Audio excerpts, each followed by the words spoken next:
Ok, vamos a empezar con nuestra clase de estructura del informe. El informe de investigación, ya sea llamado también trabajo final o ya sea llamado paper, ¿no?, de investigación, el cual tiene una estructura definida, ¿no?, que la vamos a aprender ahora a reconocer a través de este paper. Esta es una de mis últimas publicaciones acerca del rendimiento pronóstico del APPS, ¿no? Este fue publicado en la revista Therapeutic Advances in Infectious Disease. Es una revista americana Q1, y este artículo versa acerca del rendimiento pronóstico de este score. Es un score que se creó en España y se ha usado en distintas partes del mundo para ver cómo funciona en su evaluación del rendimiento pronóstico para la mortalidad en pacientes con SDRA por COVID-19.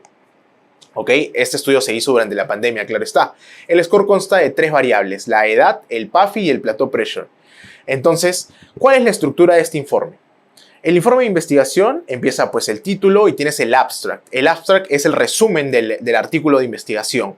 En el resumen vas a encontrar lo que vendría a ser un background o tu introducción breve, súper breve, la cual puede estar aunada a un objetivo, ¿ok? Pero en otros tipos de abstracts, la introducción y el objetivo van juntitos, ¿ok? Para que lo tengan en cuenta, es de acuerdo a la revista. Luego vienen métodos.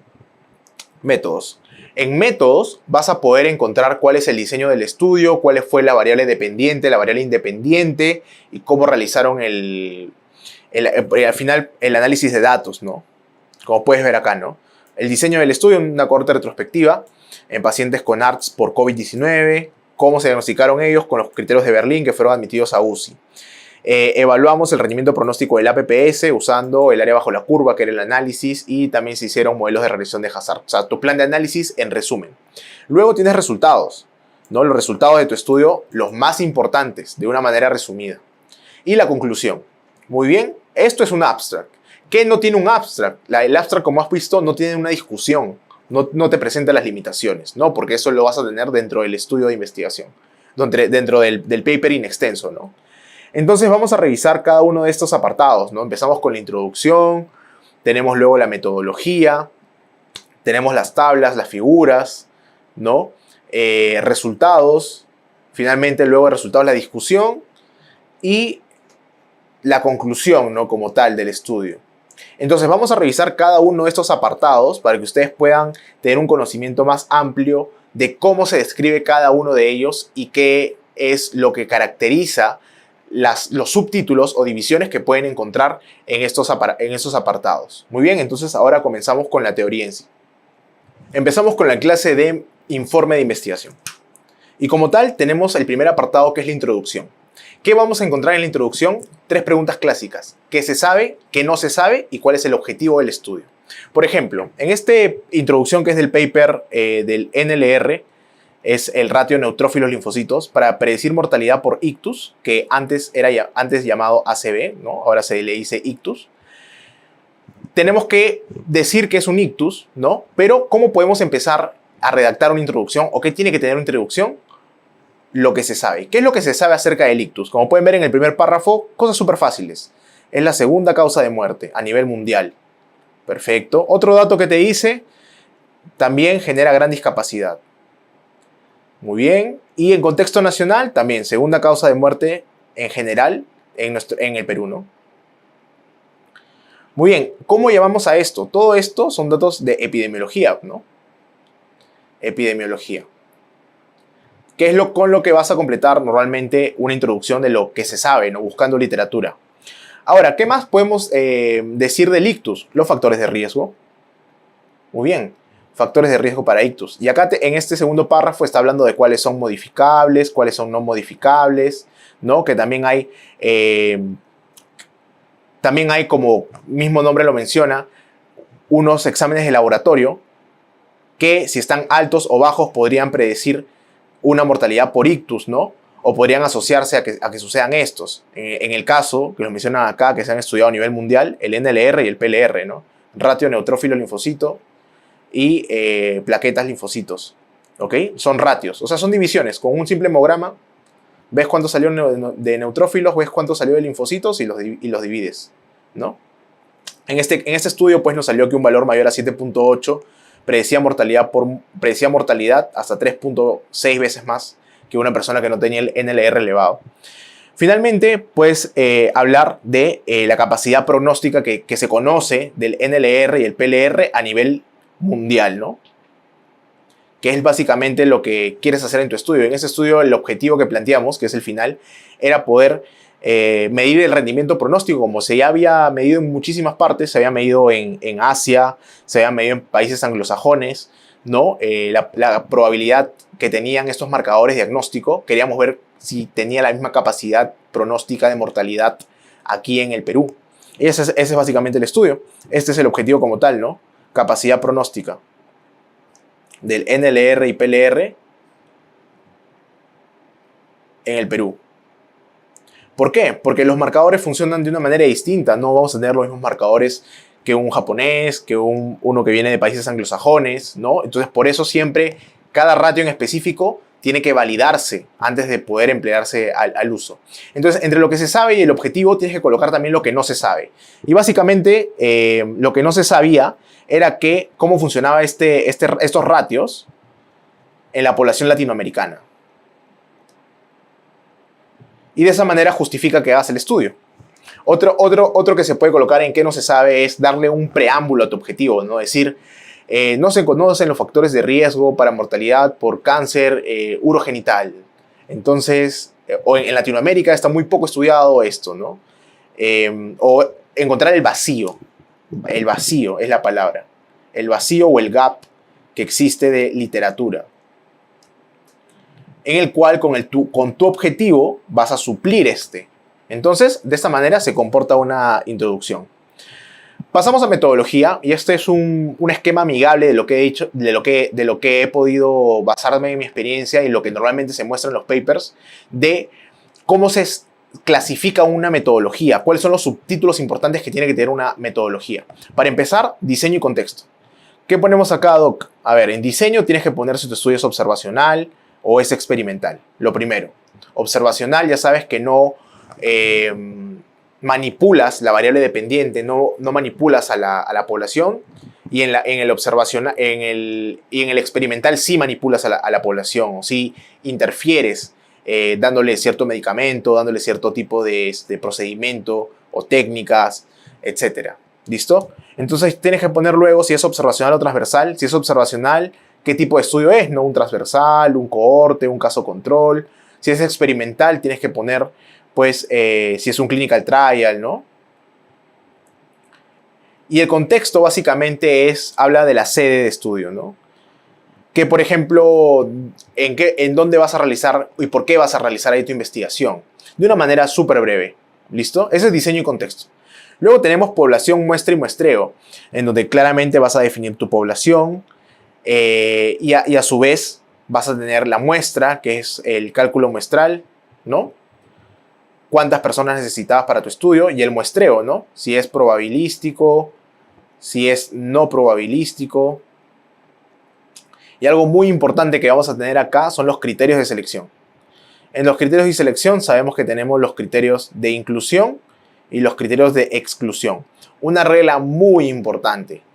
Un criterio de inclusión, un criterio de exclusión no puede ser la negación de un criterio de inclusión. Ejemplo, ya doctor, mi estudio lo quiero hacer en mayores de 18 años. Perfecto. Inclusión, mayor de 18 años. Ok, ¿y exclusión cuál sería? Menor de 18 años no entra. No, no puedes hacer esto porque ya lo estás colocando en el criterio de inclusión. ¿Me entienden? Esto no va. Entonces recuerden siempre, un criterio de inclusión y exclusión tienen que ser distintos. No puede haber, el criterio de exclusión no puede ser una negación del de inclusión. Muy bien. Doctor, en un ejemplo de criterio de exclusión, por ejemplo, pacientes con discapacidad mental, ¿no? Que pueden alterar resultados de mi estudio, ¿no? O pacientes, por ejemplo, que han tenido cirugías previas. Yo solamente quiero pacientes que hayan tenido solamente una cirugía en su vida para ciertos tipos de estudio, ¿no? Entonces tú, como autor, vas a catalogar criterio de inclusión, criterio de exclusión. Estos juntos se llaman criterios de selección. Variables y procedimientos, básicamente vas a relatar cuál es tu variable desenlace o outcome, variable dependiente, ¿no? En el caso, por ejemplo, del análisis de datos secundarios, vas a hablar de dónde obtuviste la variable, ¿no? Por ejemplo, si vas a utilizar la ENDES o el ENAO para poder hacer tu tesis, ¿de dónde obtuviste tu variable dependiente? ¿De qué cuadernillo específico de la ENDES? ¿Cuál es la pregunta que tú agarraste para poder saber cuál es tu variable dependiente? Y otras variables que vendrían a ser las independientes, ¿no? Estamos hablando en casos de estudios analíticos, ojo, porque como ya hemos visto en nuestra clase de variables, hay estudios donde solamente tienen variables independientes. Hay estudios donde solamente es descriptivos, pues, ¿no? Y son variables independientes, ¿no? No dependen de algo, simplemente se describen.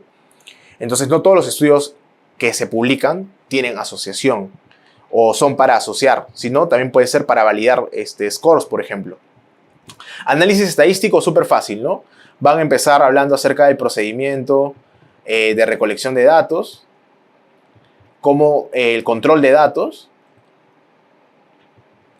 que eso lo tienen también en su clase, y pues los característicos, ¿no? 1, 2, 3. Univariado, bivariado, modelos de regresión, el multivariado. Si hay algún tipo de análisis especial, un análisis especial. Ya hablemos de Auser-Rock, hablemos de un gráfico de Kaplan-Meier, hablemos de unos riesgos proporcionales de Cox, ¿no? Que también puede ser en multivariado, pero a algunos les gusta añadir este apartado de análisis especiales. Especiales. Muy bien. Queda así. Luego tus aspectos éticos. Pasaste por comité de ética. Ok, ponme tu código de comité de ética. Ok, tu estudio no necesita comité de ética. Ok, ¿por qué no necesita comité de ética? Lo justificas. ¿Listo? Y también colocas que pues todos los procedimientos que vas a hacer en tu estudio están basados en los criterios de Helsinki, ¿no? En la declaración de Helsinki. Esto es la manera general de cómo debes estructurar una metodología. Ahora lo vamos a ver con ejemplos a detalle. Diseño y contexto, ¿no? En este paper, que es uno de mis primeros papers acerca de salud mental, el trastorno de estrés postraumático en estudiantes de medicina luego de la pandemia, luego de la cuarentena por COVID-19, ¿no? Entonces el diseño, como ya les mencioné, tienes que poner cuál es el tipo de tu estudio. Estudio transversal analítico. Muy bien, excelente. ¿Cuál es el contexto? Que fueron estudiantes de medicina, ¿no? De una universidad peruana alojada en Lima, Perú, ¿no? De tal fecha a tal fecha, ¿no? Ese es el contexto. Ese es el contexto. En la población detallas más a fondo, a profundidad, a quiénes fue dirigido, ¿no? En los estudiantes de medicina, como puedes ver acá, ¿no? Que cumplían los criterios de selección. Ahora, acá también puedes colocar de qué manera fueron enrolados, ¿no? Fueron invitados vía oficial por las páginas de la universidad mismo, ¿no? Por los correos. Y la muestra, o el muestreo, fue por conveniencia, ¿no? Y acá, por ejemplo, hicimos un bola de nieve. ¿Se acuerdan cuál era bola de nieve? Bola de nieve era un tipo de muestreo no probabilístico, ¿no? Bola de nieve es no probabilístico, en donde un individuo que llena la encuesta le dice a su amigo, porfa, también tú llénala, a otro individuo también, y así se van multiplicando hasta poder llegar a mi n necesario, a mi mínimo muestral, ¿no? O hasta superarlo. Muy bien. Criterios de selección, criterios de inclusión y exclusión. Muy bien, vamos a ver esto con detenimiento, por eso es muy importante que ustedes lo aprendan también. Por ejemplo, un criterio de selección, todos los estudiantes, un criterio de inclusión fueron enrolados, se lo pueden poner así. ¿Quiénes fueron enrolados? Ya es como un criterio de inclusión, o sea, que fueron incluidos, enrolados en el estudio. Los que estaban en el ciclo académico 2021, ¿no? Como un criterio de selección, todos los estudiantes que no tuvieran historia del diagnóstico, un diagnóstico de un desorden mental, porque en este caso queríamos ver a priori cómo podías desarrollar uno. Sabemos que el trastorno de estrés postraumático puede ser gatillado por otros trastornos de salud mental, pero queríamos hacerlo en personas que no tenían este antecedente, entonces por eso lo pusimos, que fueron consideradas las personas que no tenían una historia de diagnóstico de un desorden mental. ¿Cuáles eran criterios de exclusión? Que sean menores de 18 años y aquellos que hicieron cuarentena fuera de Perú, para poder hacer la muestra lo más homogénea posible. Entonces, ya hemos pasado de la teoría a la práctica, al ejemplo, de que un criterio de inclusión no debe ser, o un criterio de exclusión no debe ser la negación del de inclusión, tienen que ser sumamente distintos. Lo han podido comprobar con el ejemplo. Ahora, características estructurales del informe. Esto es de otro estudio también de los determinantes del parto no institucional en el Perú. Entonces, cuando vas al apartado de variables, como ya les dije, lo primero, tu variable dependiente. Muy bien, variable dependiente. En este caso, ¿cuál es nuestra variable dependiente? El parto no institucional. Dicotomizamos, ¿no? ¿Por qué es dependiente? Porque se van a ver factores de riesgo, factores asociados a que suceda esto. Los factores influyen en el outcome, ¿no? Este vendría a ser el outcome. Dos posibles respuestas, sí, no. Es una categórica dicotómica nominal. Entonces, acá tenemos que colocar, aparte de la variable dependiente, te van a decir de dónde se sacó. En este caso, se sacó, ¿no? De la ENDES. Y pues acá en todo el texto te desarrolla de qué capítulo se sacó, ¿no? De qué cuadernillo se sacó. Luego tenemos las variables independientes, que son las variables que yo quiero evaluar si se asocian o no al parto institucional. ¿Cómo así? La edad, por ejemplo, el sexo, por ejemplo, grado de instrucción, ¿no? Por ejemplo, número de hijos, región donde vive, si es de zona rural o es de zona urbana, ¿ok? Todos ellos tienen que estar descritos acá. Y esto es cómo se organiza un apartado de variables. Acá, como pueden ver, están los códigos de dónde se sacaron cada una de las variables, esta parte de acá abajo. Y todo eso tiene que estar bien detallado. Acuérdate que la metodología es casi el corazón del estudio, porque de esta manera otra persona que se encuentre, por ejemplo, en la China, puede leer tu estudio y dice, yo quiero realizar algo similar en mi país, con data de mi país, pero quiero seguir la misma metodología que han seguido los peruanos. Entonces, excelente. Lo pueden hacer porque tu metodología está bien descrita. Acuérdate que todo estudio, todo método científico puede ser refutable y tiene que ser reproducible en otros contextos. Muy bien. Análisis de datos, esto es lo que les comenté, súper fácil. Acá, como pueden ver, está versando el primer párrafo acerca del control de datos y acerca de la exportación, ¿no? Que pasaron las encuestas, acá como pueden ver vamos a resaltarlo, ¿no? Pasaron las encuestas a un Microsoft Excel desde el Google Forms y luego hicimos un proceso de doble digitación independiente, ¿no? Que ya lo hemos visto en su clase, cuando dos personas llenan independientemente la data y luego se hace un crossover para ver inconsistencias. Si hay alguna inconsistencia, se va a revisar de nuevo el formulario original o la historia clínica original o la encuesta original. Muy bien. Finalmente, para ser exportado a Stata. Entonces, eso es básicamente cómo debes aperturar un análisis de datos. Tenemos el análisis univariado, tenemos luego la comparación de las características del estudio con el outcome, llamado también bivariado, y el tercero es cómo encontramos los factores asociados. Muy bien, entonces, ¿cómo resumimos esto en pocas palabras? Primer párrafo, univariado. Solamente describimos. Segundo párrafo, bivariado. Es cuando se cruza el outcome con el factor independiente. En un cuadro de 2×2 te bota un valor P también. Pero acá solamente sirve para ver diferencias significativas. Ojo. Entre las variables. Todavía no nos sirve para ver asociación, porque para asociación necesitas medidas de asociación.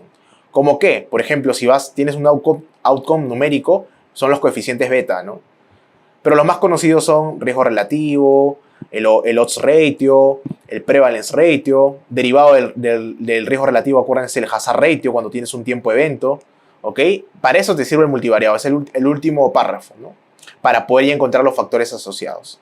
Y a veces se puede colocar, ¿no? Al final, un valor menor a 0.05 se va a considerar en todos los casos como significativo, ¿no?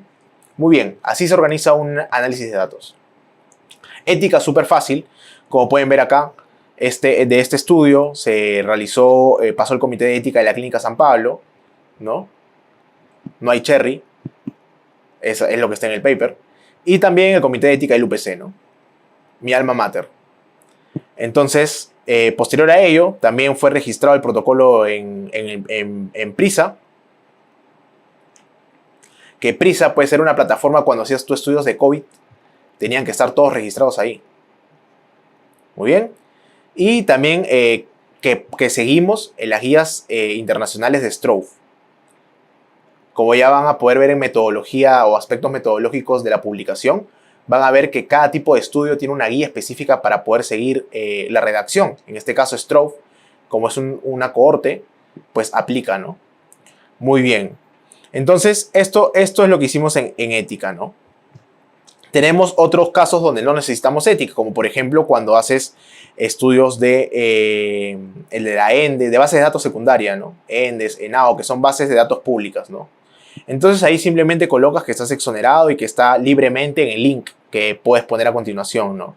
Y como no se considera información de sujetos, igual tienes que colocar que se respeta cualquier tipo de información, no hay información sensible de pacientes, todo está público, ellos han dado su consentimiento para que se puedan hacer investigaciones con ello, no pasa nada. No pasa nada. ¿Listo? Muy bien. Entonces, estas son maneras de presentar ética. Resultados. Ahora, cuando te pongan, ¿cuál es el primer resultado en un estudio? Por favor, lo primero que se presenta en un estudio es el flujograma, la figura 1. Normalmente es la figura 1. ¿Y por qué es un resultado, doctor? Porque es un proceso de exclusión e inclusión de pacientes hasta que llegas finalmente a la muestra final que analizas. Por ejemplo, acá, ¿no? Pacientes menores de 18 años se excluyeron 7. Pacientes con hemograma a la admisión que no se encontró, 18, ¿no? Se perdieron estos. Pacientes con historia de cáncer, cirrosis, otros criterios diagnósticos, se fueron 74. Acá, tenían un hemograma luego de 48 horas de la admisión, se eliminan también 27. De acuerdo a los criterios de inclusión y exclusión de tu estudio, ¿no? Pacientes incluidos en el estudio final, tan. ¿Cuántos sobrevivieron? Tantos. ¿Cuántos murieron? Tantos. ¿Listo? Esa es la figura 1. Es el primer resultado del estudio. Los resultados, cuando se presentan, el primer apartado es básicamente el opening de la escritura de resultados, es la figura 1. En el univariado van a ver esto. Pero antes de ir al univariado, acá como les mencionaba, resultados. El estudio incluyó un total de 165 pacientes para el análisis. Figura 1. Y acá está tu figura 1, 165 pacientes. Doctor, ¿y por qué no pongo cuántos sobrevivieron, cuántos fallecieron? Doctor, ¿por qué no pongo todo el proceso de selección e inclusión de mis pacientes, no? Porque si tú tienes una figura, es para poder, se podría decir, lo que está en la figura, no todo lo que está en la figura o en la tabla tiene que ponerse en la redacción. ¿Por qué, doctor? Porque está en la figura, porque está en la tabla. Puedes leer la figura y entender todo el proceso. Simplemente en los resultados está diciendo el final, lo importante. ¿Me entienden? En los resultados solamente se redacta lo significativo y lo importante. No se tiene que poner toda la tabla, por favor. Si tienen un asesor de tesis que le dice, no, tienes que poner todos los resultados de la tabla. No, doctor, solamente los que han salido significativos tienen que estar. Porque las revistas internacionales critican mucho eso. O sea, no se debe colocar así. Tenemos un mínimo de palabras para cada tipo de estudio, los cuales nos ajustan a seguir un orden, ¿no? Y pues darle prioridad a lo más importante es lo que se debe hacer en un paper. También el lector tiene la tabla, el lector de paper tiene la tabla para poder ver qué es lo que se hizo, ¿no? Ok, entonces univariado es solamente descriptivo, como pueden ver acá. ¿Descriptivo de qué? Así, de la siguiente manera. Se presenta, vamos a ver, variables categóricas, variables cuantitativas. Variables cuantitativas, ¿cómo se presentan? Se presentan como media y desviación estándar o como mediana y rangos intercuartílicos. Doctor, ¿qué es eso? Hábleme en español. Ya. ¿Cómo se elige cómo presentar mediana y desviación estándar o mediana y rangos intercuartílicos? Media y mediana, dos cosas distintas, ¿ok? Dos cosas, son medidas de resumen distintas, según la normalidad. Doctor, ¿cómo es eso de la normalidad? Ah, mira, ahora vamos a ver. Según la normalidad. Solamente para las variables cuantitativas se rige la normalidad. La normalidad de datos, la normalidad de los datos numéricos. Si es normal, es correcto que lo presentes con media y desviación estándar. Si los datos son anormales, ¿no? O no normal, no sigue una distribución, se llama distribución. Si no siguen una distribución normal, los presentas con mediana y rangos intercuartílicos. Es como se debe hacer. ¿Listo? Doctor, a ver un ejemplo acá en su paper, en su tabla del paper. Facilito. Miren, la edad se presentó en media y desviación estándar, ¿no? 66.1 más menos, o sea, la desviación estándar, 14.2. Ok, perfecto. Entonces ya sé que la edad para mi set de variables y en el estudio analítico fue una variable normal. A ver, doctor, y este acá, por ejemplo, las plaquetas. Ya, a ver, 231.000, que puede ir de 197.000 a 276.000, ¿no? Plaquetas. Con eso se representó con rangos intercuartílicos. ¿Y por qué, doctor, está distinto? Ah, porque esta variable no siguió una distribución normal. Perfecto, entonces por eso se presenta de esa manera. ¿Y las categóricas, doctor? Las categóricas es súper fácil. Categóricas es solamente una dirección. Se presenta como frecuencia y porcentaje. A ver, doctor, un ejemplo fácil. Tenemos acá. ¿Cuántos eran hombres? Frecuencia 98. ¿Cuánto representaba eso? 59.4% de mi muestra.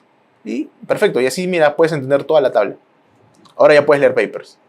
Características de resultados de la población de estudio. Entonces, doctor, ¿tengo que poner todos mis resultados en mi tabla 1? No, pues solamente los más importantes o, en este caso, como todos son descriptivos, algunos que te parezcan los más relevantes, ¿no? Entonces ponemos, por ejemplo, la edad fue tanto y tanto, ¿no? En donde tantos eran masculinos. En la población de estudio, tantos fallecieron, ¿no? Y las medianas, de NLR, PLR eran las siguientes. Y las pones, ¿no? Normal. El resto, miren, importante, el resto de laboratorios y variables clínicas se presentan en la tabla 1, para que el lector vaya dirigido a la tabla a ver toda la descripción. Así de simple se presenta un resultado en un solo párrafo, tu figura 1 y tabla 1. Ahora, el bivariado ya hablamos un poco más formal, porque en el bivariado hacemos lo que vendría a ser el análisis 2x2, ¿no? Tienes el outcome, tienes la variable independiente, esta es la variable dependiente, ¿no? Vas a hacer el cruce, te van a salir valores, ¿no? Te van a salir valores. Y de esta manera es donde tú tienes que ver si hay diferencias significativas, es decir, menor a 0.05, entre estas categorías, ¿no? Por ejemplo, vamos a ver un ejemplo. Menor a 0.05, el sexo. O sea, hay diferencias significativas en la mortalidad, con respecto a la mortalidad entre los hombres y las mujeres. Como se puede ver acá, hubo mayor muerte de mujeres, ¿no? En este estudio. Entonces, hubieron significativamente más muertes de mujeres en comparación a los hombres. Perfecto, doctor. Otra variable, leucocitos, ¿no? Miren, salió menor a 0.001, significativo. Ok, ¿cómo puedo interpretar esto? Miren, los que fallecieron, que es esta columna, tenían 13.910 leucocitos en mediana, y los que no fallecieron tenían 9.195, ¿no? Una leucocitosis más marcada. Entonces, ¿cómo se interpreta esto? Los pacientes que fallecieron tenían más leucocitos, ¿no? En sangre que los que no fallecieron. Significativamente más leucocitos en sangre que los que no fallecieron. Y hay otras que no salieron significativas, ¿no? Como puede ser acá los metamielocitos, los mielocitos, las plaquetas, ¿no? Acuérdense que estas tablas son del estudio de predicción de mortalidad por ictus, usando el NLR y PLR. Entonces, ¿qué es lo que colocamos, doctor, en la descripción? Miren, las mujeres, los pacientes que no presentaron ataques al corazón, cardiopatías, perdón, fueron encontrados que tuvieron significativamente más incidencia de mortalidad, ¿no? Asimismo, la incidencia fue significativamente superior en pacientes con stroke hemorrágico, ¿no? Comparados con los de ischemic stroke. Y solamente pones eso, pero pones los que salieron asociados. O sea, ahí sí no puedes saltearte ninguno de los que salieron asociados. Tienes que poner todos los que salieron, con diferencias significativas. Acá hablamos del bivariado, otra palabra que tienes que acordarte, diferencias significativas. ¿Ya? Porque asociación, ¿dónde vemos? Asociación vemos en el multivariado. ¿Qué es este? Básicamente acá usamos el riesgo relativo, ¿no? RR. Y Doc, ¿por qué tiene una letrita antes de la C y la A? Ah, porque primero muestras el modelo crudo. Crudo. Y luego muestras el modelo ajustado. Doctor, ¿y de qué depende un modelo crudo y ajustado? Lo vimos justamente en su clase de variables, ¿recuerdan? En la clase de variables pusimos cómo pasamos de un modelo crudo a un modelo ajustado, pues con las variables confusoras, las variables de ajuste. Variables de ajuste confusoras. En este caso, ¿cuáles fueron? Tú te vas abajo de tu tablita y ves, ¿no? El modelo ajustado fue por edad, sexo, comorbilidad cardiometabólica y tipo de stroke. Perfecto. Entonces, ¿qué puedes ver acá? Acá sí puedes ver asociación, ¿no? Un alto NLR mayor a 7.8, perdón, mayor a 0.78, tenía 5 veces más probabilidad o riesgo de muerte por ictus que uno que tenía un NLR normal. Y esto significativo. No atraviesa el 1, ¿no? Acá tampoco, en el intervalo de confianza. Acá sí, por esto el PLR no salió significativo acá. El NLR fue el único marcador validado en el Perú para predecir esto, ¿no? En cambio, el PLR puede funcionar bien en Asia, en países anglosajones, pero acá cuando hicimos la validación de ambos indicadores, el que nos salió perfecto fue el NLR. Eso habla de la idiosincrasia, de la investigación, que no siempre lo que se muestra en otros países va a funcionar de acá de la misma manera. Pueden haber más marcadores que funcionen, u otros, ¿no? Y el modelo ajustado, luego de hacer el ajuste, miren, redujo, ¿no?, la asociación a 3.66, que igual es relativamente alta, ¿no? Pero ya es ajustado por la edad, por el sexo, el índice cardiometabólico, el tipo de stroke. Ese es el multivariado. Y se presenta en el paper así, ¿no? Asociación entre, acuérdense, asociación es multivariado, entre NLR, PLR y mortalidad. Y lo describe. Análisis especial es cuando vas a ver, por ejemplo, sensibilidad, especificidad, curvas, áreas Auser-Rock, valor predictivo positivo, negativo. También puedes poner un apartado para eso. En este caso se le conoce como rendimiento pronóstico a este tipo de análisis. Discusión. Vamos a la parte final de esta teoría. En la discusión, ¿qué vamos a encontrar? Tenemos que primero colocar los hallazgos principales. ¿Qué es el hallazgo principal? La respuesta, se podría decir analítica, a la pregunta de investigación. ¿Cómo es esto, doctor? Por ejemplo, si tu estudio fue, queremos encontrar los factores asociados a la aparición de acné en niños, tu respuesta tiene que ser, tu hallazgo principal tiene que ser, los factores asociados al hallazgo de acné en niños fueron tal, tal, tal, tal, tal. O tal, tal, tal, tal, tal, fueron factores, encontramos que tal, tal, tal, tal, tal, fueron factores asociados a la aparición de acné en niños. ¿Me entienden? Así de simple tu hallazgo principal. Luego tienes dos posibilidades. Comparación con otros estudios e interpretación de resultados de una manera separada, como dos subtítulos distintos, o comparación con otros estudios e interpretación de resultados. Es válido presentarla de las dos maneras. Yo tengo papers que he presentado de las dos maneras, los cuales los he traído para que lo vean. Se suele estilizar más antes se estilizaban más las 2B, pero actualmente se está haciendo más la 2A en epidemiología moderna, en los nuevos papers publicados. Luego tenemos implicancia y utilidad de resultados. Cuando tú tienes un resultado, tienes que ver, por ejemplo, cómo va a impactar en la sociedad o cómo lo pueden usar los doctores, el score, por ejemplo, el NLR, cómo lo podrían utilizar, cómo lo podrían implementar a la práctica clínica. Si haces algo relacionado a salud mental, cómo puede impactar tus resultados en la salud mental, cómo puede mejorar la salud mental, ese tipo de apreciaciones, ¿no? Fortalezas y limitaciones, normalmente ese subtítulo se llama solamente limitaciones. Y adentro de las limitaciones ya puedes colocar cómo pudiste suplir estas o alguna fortaleza que destaque que opaque la limitación. Y finalmente, conclusiones. ¿Ok? Acá en discusión, por ejemplo, en resultados principales, como ya les dije, es responder a la pregunta de investigación, directo. Por ejemplo, yo en este estudio quería medir la capacidad de rendimiento pronóstico del APPS, que fue con el paper que empezamos a ver el ejemplo, para mortalidad, ¿no? ¿Qué tan bueno era ese score? Y tuvo un buen rendimiento pronóstico para predecir mortalidad a los 28 días.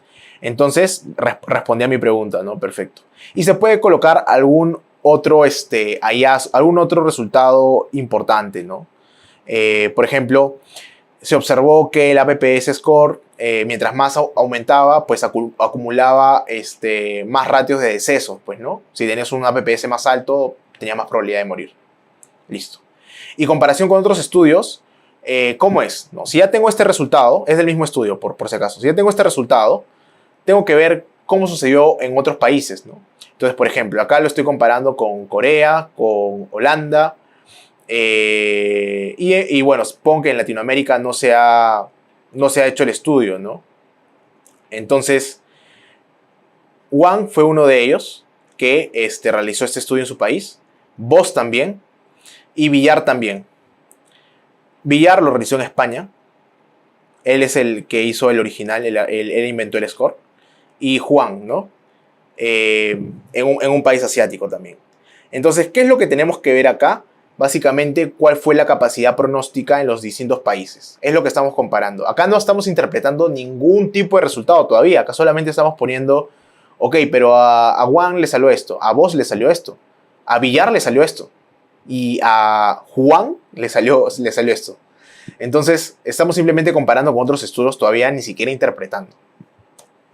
Acá, en la discusión, tenemos el otro apartado, interpretación de resultados. Y ahora sí, ¿por qué el AUC-ROC, que es un indicador de capacidad pronóstica, ¿no? va del 0 al 1, mientras más cercano al 1 sea, el score funciona mejor? ¿Ok? En contexto general de investigación. ¿Por qué varía, ¿no? Entre país y país? ¿Por qué salió distinto? ¿Por qué a algunos no le funcionaron, a nosotros sí? Entonces, todo este párrafo se encarga de explicar, ¿no?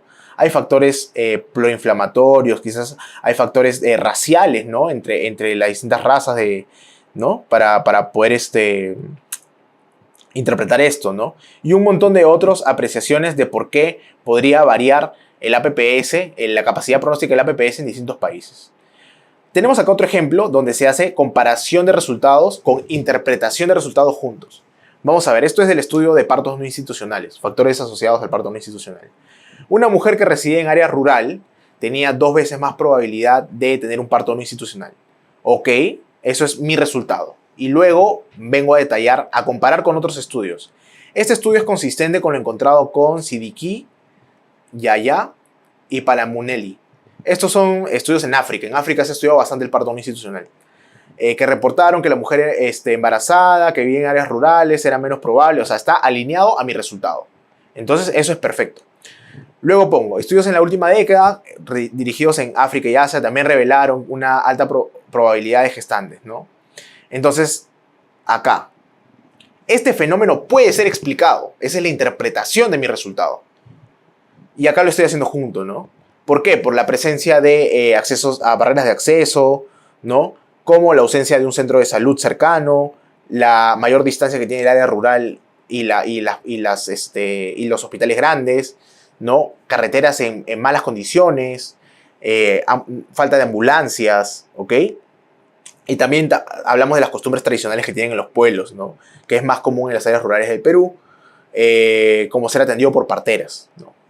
Entonces, en este párrafo, a algunos les puede parecer más ordenado, de acuerdo a cómo tú te has desarrollado como investigador, de acuerdo a tu escuela también, vas a tomar una manera de redactar u otra. Pero quiero que se entienda la estructura. La estructura de la discusión sigue comparación con los resultados e interpretación. Siempre van de la mano. Comparación e interpretación. La relevancia clínica, básicamente, ¿por qué la PPS era un buen score? ¿No?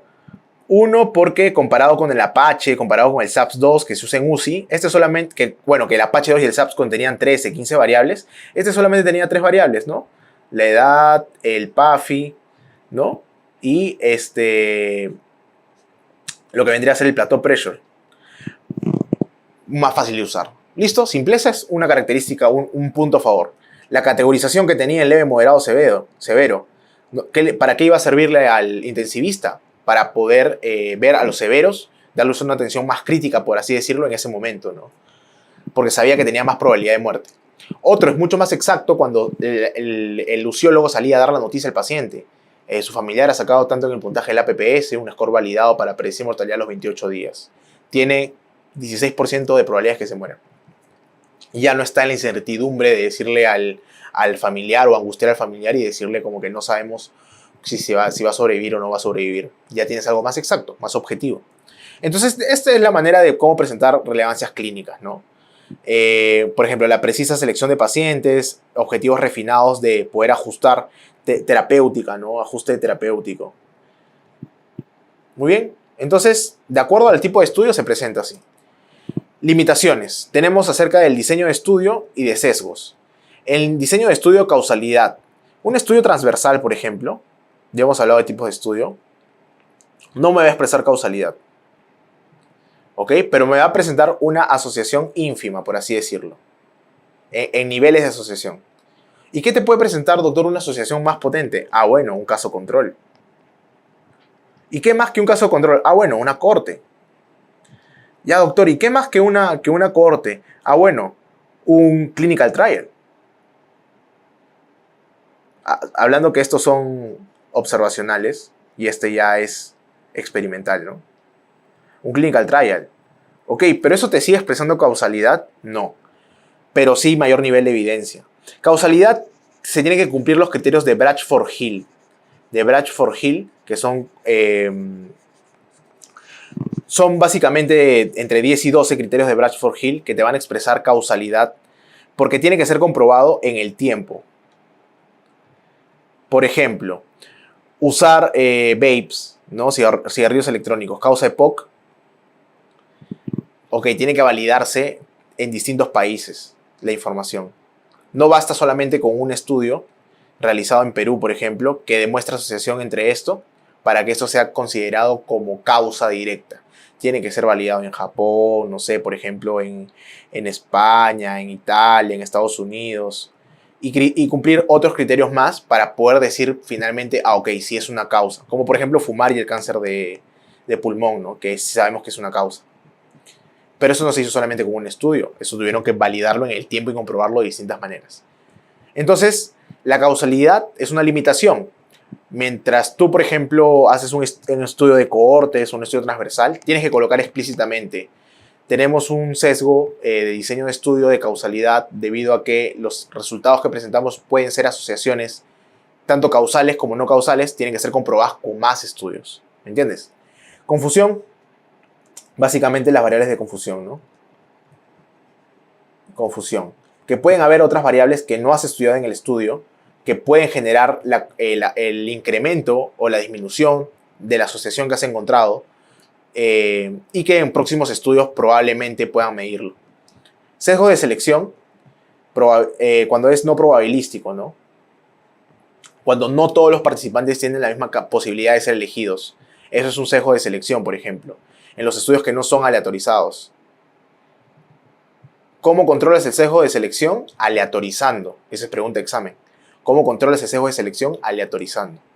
Entonces, la mayoría de estudios que son no probabilísticos no aleatorizan, pues, ¿no? Para poder llegar a la muestra. Entonces, de esta manera, tienen que declarar que hay un sesgo de selección. Medición e información. Por ejemplo, tú quieres medir el IMC y solamente te vas a los clinical records, ¿no? O a las historias clínicas, ¿no? Entonces, ¿qué es lo que no deberías hacer? ¿Qué es lo que deberías hacer exactamente? Medir el peso y talla de cada paciente y hacer tu IMC, calcular tu IMC tú, ¿no? Como investigador. Pero como la mayoría de estudios pueden ser cohortes retrospectivas, no pueden ser prospectivas, ¿no? Puede haber un sesgo de mal llenado de historia clínica, por ejemplo, que hayan puesto un IMC que no era. O, por ejemplo, preguntarle al paciente directamente cuál es su IMC, ¿no? Que está mal, pues porque el paciente, su peso quizás no lo sepa en ese momento o varía en el tiempo, ¿no? Y te dé un IMC pasado. Entonces, ese es sesgo de medición e información. Y así se puede extrapolar a distintos ejemplos. Como pueden ver acá, simplemente se enumeran las limitaciones, que fue, por ejemplo, ese estudio en un solo centro institucional, o sea, no fue multicéntrico. Y hay sesgos de selección debido a que la muestra no fue randomizada, como ya les dije. Y luego se justifica por qué se hizo así, ¿no? Que, bueno, es el primer estudio realizado de este tipo, etcétera, etcétera, etcétera, ¿no?